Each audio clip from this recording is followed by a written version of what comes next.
the priests, some people are saying that Reverend sisters are now looking like wives of priests. Are you saying that this is a tradition that everybody know about in a Catholic Church, that Reverend sisters are actually positioned to be more like wives of the priest? Are you saying this is a tradition? We have certain congregations out there that lure young girls into the convent and try to pimp them to men. Whether we accept it or not, it is happening to individuals, and I am standing against it. Now, the truth is that ideally, it is never supposed to be. I have a diploma in religious formation, so I know what has to be and what is not obtainable. Yes. In the ideal sense of it, none of this should happen. And that is why I want to put an end to it. Let this stop. Whether they listen to me or not, whether they try to silence me or not, nobody deserves to pass through the system. The system is supposed to be holistic.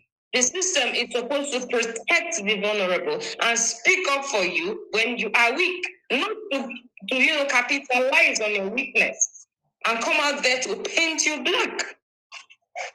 When you're Most people are there pretending. They are pretending. They know deep within themselves that most of these extravagant spendings, most of this money that they go about, spreading and making people believe, building houses for their parents and all, they know that this money is not from the convent. And of course, I cannot come outside to call names because they know themselves, and that is why they cannot come out boldly to protect or to even speak for these things, because they know that they are guilty. And I am not saying that anybody is not guilty or that I am a saint. I am not.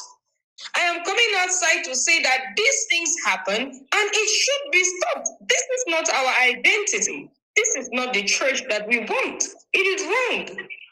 And for them to go as far as trying to silence me by every possible means, even going as far as lying and framing things that never happened, should raise the questions. What are they trying to protect? Warning me not to grant interviews. These are intimidations.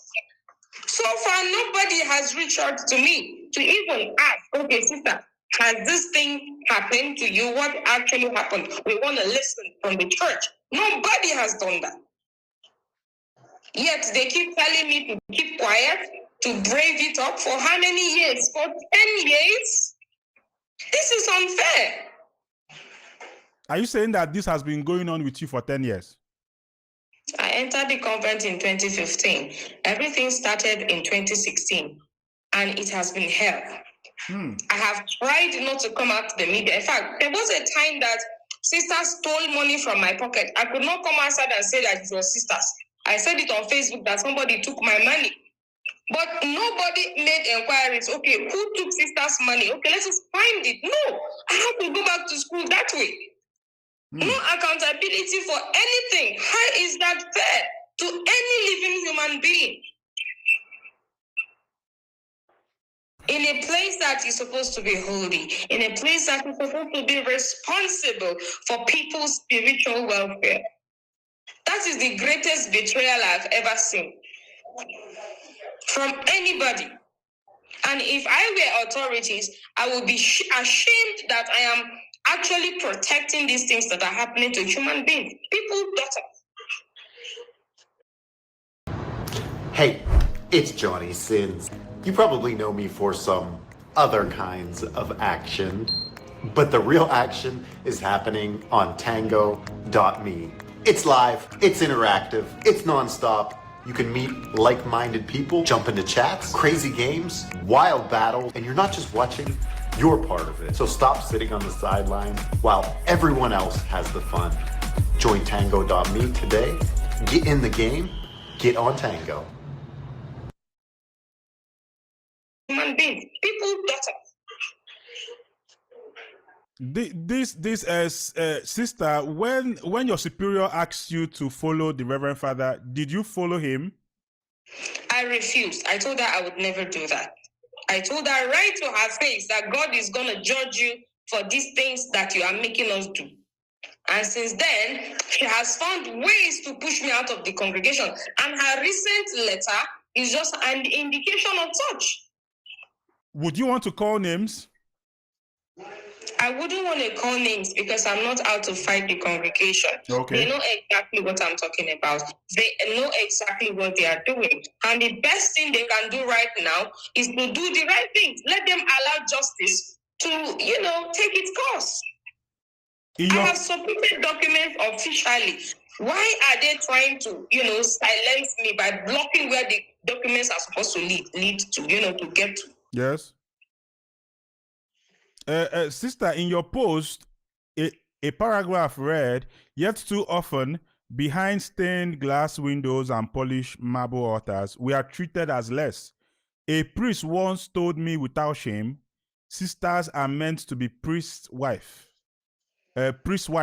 He did not say it in jest. He meant it. He acted on it. This happened. Yeah, how did it happen? That happened when I was a year professor. Okay. I came home to my place, for my Thanksgiving after first profession, and this priest came to my house and said, he wanted to take me out. I mean, I'm the outgoing kind of person. I'm outspoken. I'm not afraid of anybody.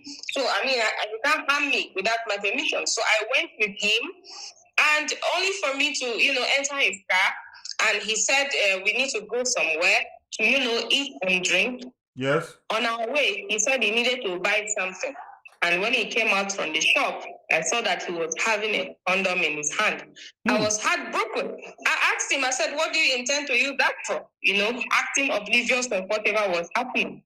And he said, well, where we are going to is a guest house, and that I told him I was hungry. He said, no, but after everything, we are going to get food. And I'm like, no, you said you were going to take me out. So what do you mean by taking me out without food? I thought we were just going to drink juice and come back home. Well, he had to, drop me halfway to my house. I had to trek home because I did not agree to go to the hotel with him to sleep with him after he contacted after he bought the condom. And that was the beginning of my depression. That was heartbroken for me. That was the thing that really broke me. And this priest did not stop there. He went on to take a girl who he has been, I don't know what he has been doing with her. I cannot prove that, so I don't want to say. But took her to the convent. And this girl, she has just been in the convent, not even knowing anything. She walked with me, and I could tell that this girl had no vocation. She's just there now, moving up and down, following one priest or the other. And it's unfair to bring a girl simply because you want to have an affair with her into the convent. Are you saying and I keep speaking about it? Nobody wants to listen.